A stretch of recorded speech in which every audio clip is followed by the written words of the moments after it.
Ben ritrovati gentili amici e amiche alla Visione all'Ascolto, come sempre il promo iniziale per dire che stiamo per partire con l'edizione flash di metà mattinata di infofriulitv.net. Avremo un servizio di approfondimento e due importanti notizie dedicate al territorio. Poi più tardi a seguire torneremo di nuovo live con voi per lo speciale premio Hemingway, ma tutto questo chiaramente dopo i suggerimenti dei nostri amici silenziosi.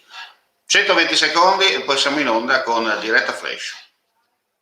Piano piano, tutti assieme, ce la stiamo facendo. Questi giorni ci portano più speranza, più fiducia. Uno sguardo che finalmente si alza verso il futuro. Per ricominciare con la tua attività, con la tua professione, per allargare i tuoi orizzonti, ricomincia con noi. Contatta il nostro ufficio pubblicità.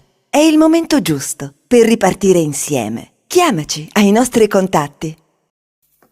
Vuoi assaggiare una birra dove al suo interno scopri la specialità tipica friulana? Lumi Beer, il prodotto ricavato in 20 ettari di terreno coltivato orzodistico, biodiversità, performance ambientale. Lumi Beer nelle sue 5 versioni disponibili, 4 per consumo veloce e dissetante e la versione Magnum per intenditori. Lumi Beer si abbina a qualsiasi palato. Lumi Beer è un prodotto esclusivo Azienda Agricola Pancera, il buon seme, i buoni frutti. Ehi, dico a te, vuoi un apparecchio acustico a costo zero? Acustica Friulana, via Visinale 16, Muzzana del Turniano, Udine. Telefono 334 27 67 731. Test dell'udito direttamente a domicilio, semplice e veloce. Pagamenti su misura. Non aspettare di non sentire. Campagna di prevenzione dei problemi uditivi. Acustica Friulana. Test dell'udito direttamente a domicilio, semplice e veloce. Un'occasione da non perdere.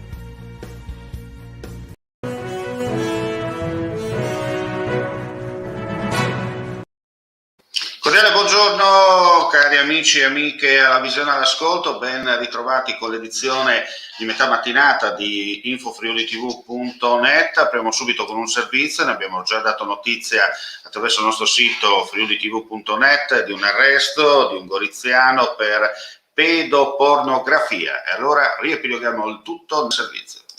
La Polizia di Stato di Trieste ha arrestato un uomo di 52 anni, residente a Gorizia, e denunciato due persone, una a Napoli e una a Padova, e ha sequestrato criptovalute e decine di migliaia di file di pornografia minorile nell'ambito dell'operazione Web Oscuro, eseguita stamane dalla Polizia Postale e delle Comunicazioni del Centro Nazionale di Contrasto alla Pedopornografia Online.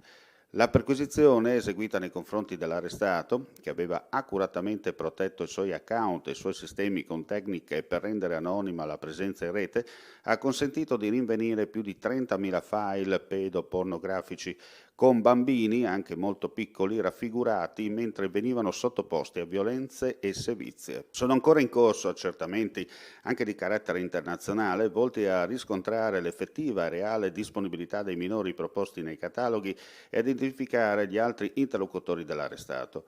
Le perquisizioni a carico loro, eseguite con la collaborazione della Polizia Postale di Venezia e di Napoli, hanno consentito di sequestrare numerosi dispositivi informatici contenenti materiali pedopornografici, oltre agli account utilizzati per le attività delittuose. È una notizia che è appena giunta in redazione mentre stavamo andando in onda con il servizio, come vedete la presa diretta è bella anche per questo, perché nell'ottica del decoro e della tutela ambientale l'amministrazione comunale di Monfalcone si è fatta carico del recupero di un natante affondato nel canale Locovac. L'operazione è stata seguita dalla polizia locale e dall'ufficio ambiente in coordinamento con l'assessore al decoro cittadino Massimo Squini. Alcuni mesi fa, mentre percorreva con la sua imbarcazione il canale, un cinquantenne residente in provincia di Udine, a seguito di un malfunzionamento, fu costretto ad abbandonare il suo veicolo ormeggiandolo all'interno del canale. Successivamente ha cominciato ad affondare. La polizia locale è riuscita a rintracciare il proprietario e a sanzionarlo per abbandono dell'imbarcazione. è stata applicata l'ordinanza sindacale per obbligare il proprietario alla rimozione del veicolo e al suo regolare smaltimento. Dicevamo proprio la notizia, c'è appena giunta in redazione, ringraziamo l'ufficio stampa del comune di Monfalcone che celermente ci ha inviato la foto. Cambiamo argomento, trovare una strada comune per promuovere in maniera unitaria il vitivinicolo del Friuli Venezia Giulia al di fuori dei confini regionali, valorizzando le competenze che questa terra sa esprimere. E questo è il messaggio che l'assessore regionale alle risorse agroalimentari Stefano Zanier ha lanciato a Torreano di Cividale in occasione del brindisi organizzato dall'azienda agricola Valchiarò per festeggiare i 30 anni di attività della cantina. Per l'occasione è stato degustato il bianco Nexus friulano DOC Colli Orientali, a cui la guida Windsurf 2020 online, gratuita dei vini italiani 2020, ha assegnato il punteggio più alto in assoluto dopo aver degustato alla cieca 1403 bianchi provenienti da tutta Italia, isole comprese. Oltre al riconoscimento di Windsurf, il Friuli Colli Orientali DOC friulano Nexus 2019 ha ottenuto anche la corona, il massimo riconoscimento della guida Vini Buoni d'Italia 2020, considerata la Bibbia per quanto concerne i vini da vitigni autoctoni. Per questi risultati conseguiti, ma anche per la filosofia che anima l'azienda, l'assessore Zanier si è voluto pubblicamente complimentare con i soci dell'azienda. Antonio Galetta, che vedete nella telefoto, laureando dell'Università di Udine, allievo della Scuola Superiore dell'Ateneo, ha ricevuto la menzione speciale della 34esima edizione del premio letterario Italo Calvino per il suo romanzo d'esordio La pace sotto gli ulivi. 23 anni, originario di Ceglie Messapica, in provincia di Brindisi, Galetta, dopo la laurea triennale in lettere all'Ateneo Friulano, sta ora completando il corso di laurea magistrale in italianistica con una tesi intitolata Gomorra di Roberto Saviano, Genealogia e Genesi. Relatrice è Silvia Contarini dell'Università di Udine, corredatore Raffaele Donnarumma dell'Università di Pisa. Galetta è anche redattore di Il Chiasmo, rivista online della rete italiana degli allievi delle scuole e degli istituti di studi superiori universitari, realizzata in collaborazione con l'Istituto Treccani. Complimenti per questa menzione. Allora, vi dicevo, ci è appena arrivato in redazione il video in merito alla presentazione del premio Hemingway. Tra l'altro sabato ci sarà anche la presenza di Carlo Verdone a Lignano Sabbiadoro. Allora, ringraziando chiaramente l'Istituto Volpe Sain, l'agenzia di comunicazione che cura l'immagine e la comunicazione del premio, ci è arrivato il video, lo vedo già pronto. Allora mandiamo la sigla dello speciale e a seguire chiaramente andiamo a sentire i protagonisti di questa edizione 2021.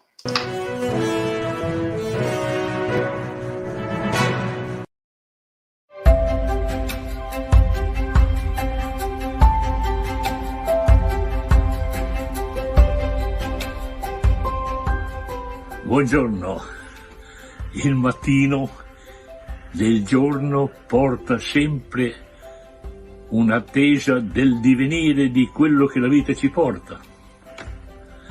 Mi è appena arrivata la telefonata per annunciarmi il conferimento del premio Hemingway, facendo così suonare una campana felice di vita, fortunatamente contraria alla sua negativa, tra virgolette. America è il titolo e anche il contenuto delle immagini del mio libro. Felice nel connubio, fotografo italiano e scrittore americano.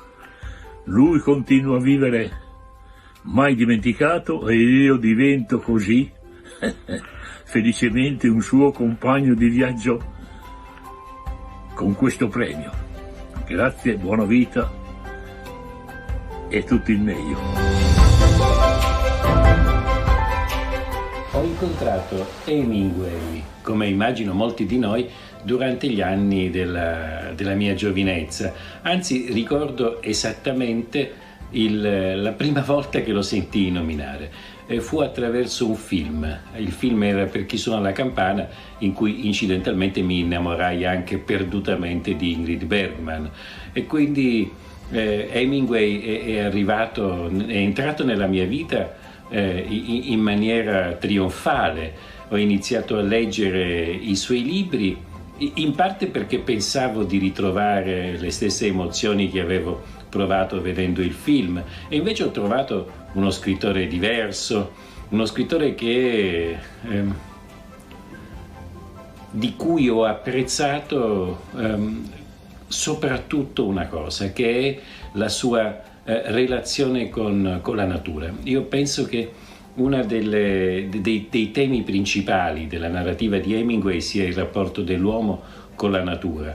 Dai primi racconti, da quando parla del lago Michigan che lui frequentava negli anni della sua gioventù, e questo interesse per i luoghi selvaggi, i luoghi ancora intoccati dall'uomo, appunto il lago Michigan che in quegli anni cominciava ad essere deturpato dalle attività umane, quindi la sua ricerca di luoghi selvaggi, i Paesi Baschi, le savane della Tanzania, fino ad arrivare all'ultimo grande ambiente inesplorato e selvaggio del pianeta, che era il mare.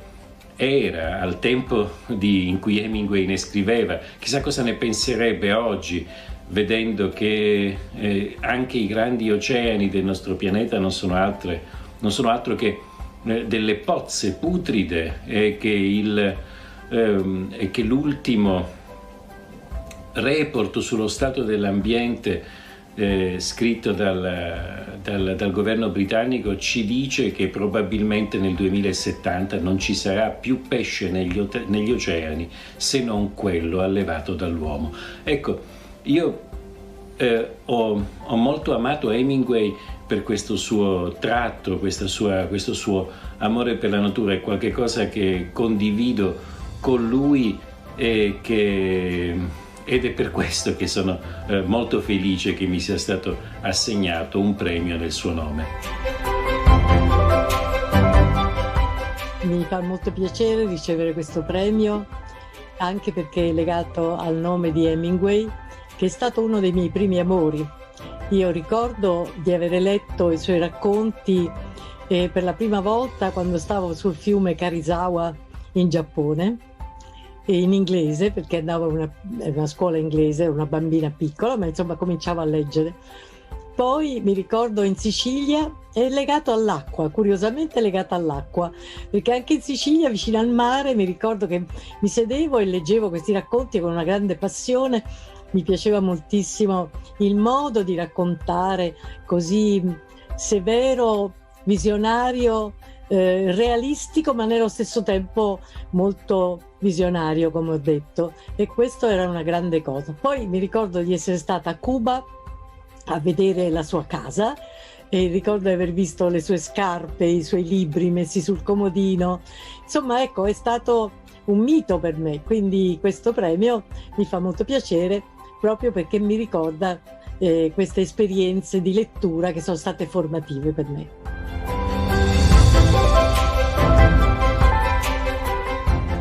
Innanzitutto ringrazio molto il premio Hemingway per avermi dato questo grande regalo, questa grande sorpresa inaspettata per il mio libro La carezza della memoria. Avere un premio che ha come padrino il grande Hemingway, insomma, mi fa sentire molto piccolo e anche molto inadeguato. Era talmente un gigante quest'uomo in tutto, nell'osservazione ironica ma anche così vera, così asciutta. Sembrava una cinepresa che guardava in un lungo piano sequenza. Era privo di aggettivi belli, ricercati, era essenziale, asciutto, mi piaceva molto. 2 libri ho letto che mi hanno colpito molto: Il vecchio e il mare e Per chi suona la campana. Poi qualche altro racconto, non ricordo il titolo, sono molto sincero. Però quello che mi piace di Hemingway è queste figure di uomini così stoici, così sembrerebbero così forti, ma poi anche così fragili di fronte agli eventi della natura, di fronte alla natura. Però era un uomo che sapeva guardare, era sempre alla ricerca dell'uomo e del significato, e poi probabilmente anche la resa di fronte alla vita che poi finisce, che poi termina, o anche di fronte alle sorprese che la vita ti dà. Comunque grazie di cuore, e sono felice di essere andato in Spagna, a Pamplona. Ero seduto in un bar, Cameriere mi dice: lo sa che lei è seduto dallo stesso posto dove Hemingway veniva a prendere il tè? E dico che bello. Vado a Bilbao, in un ristorante, mi dice: lei è molto fortunato. Perché? Perché in questo posto, in questo luogo, in questo tavolino qua su questa finestra pranzava sempre Hemingway. Questo Hemingway mi inseguiva, e quindi non c'è due senza tre, e quindi è arrivato il premio Hemingway. Grazie a tutti veramente di cuore, non so se lo merito, ma se mi avete scelto forse qualcosa di buono scritto. Grazie ancora.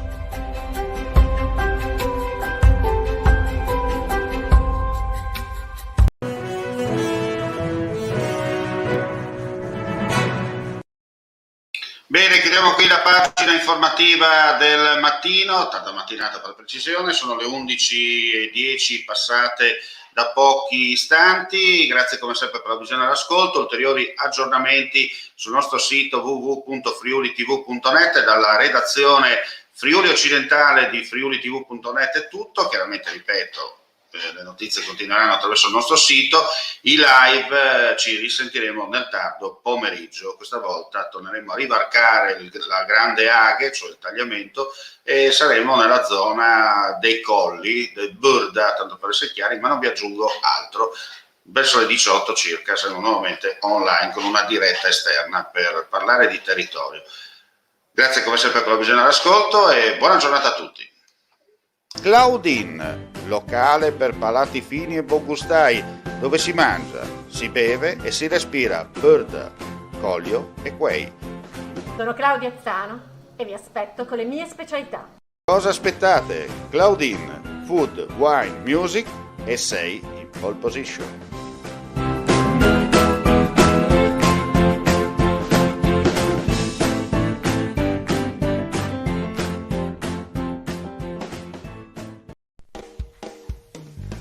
Ehi, dico a te, vuoi un apparecchio acustico a costo zero? Acustica Friulana, via Visinale 16, Muzzana del Turniano, Udine. Telefono 334 27 67 731. Test dell'udito direttamente a domicilio, semplice e veloce. Pagamenti su misura. Non aspettare di non sentire. Campagna di prevenzione dei problemi uditivi. Acustica Friulana, test dell'udito direttamente a domicilio, semplice e veloce, un'occasione da non perdere. Vuoi assaggiare una birra dove al suo interno scopri la specialità tipica friulana? Lumi Beer, il prodotto ricavato in 20 ettari di terreno coltivato orzodistico, biodiversità, performance ambientale. Lumi Beer nelle sue 5 versioni disponibili, 4 per consumo veloce e dissetante e la versione Magnum per intenditori. Lumi Beer si abbina a qualsiasi palato. Lumi Beer è un prodotto esclusivo Azienda Agricola Pancera, il buon seme, i buoni frutti. Piano piano, tutti assieme, ce la stiamo facendo. Questi giorni ci portano più speranza, più fiducia, uno sguardo che finalmente si alza verso il futuro. Per ricominciare con la tua attività, con la tua professione, per allargare i tuoi orizzonti, ricomincia con noi. Contatta il nostro ufficio pubblicità. È il momento giusto per ripartire insieme. Chiamaci ai nostri contatti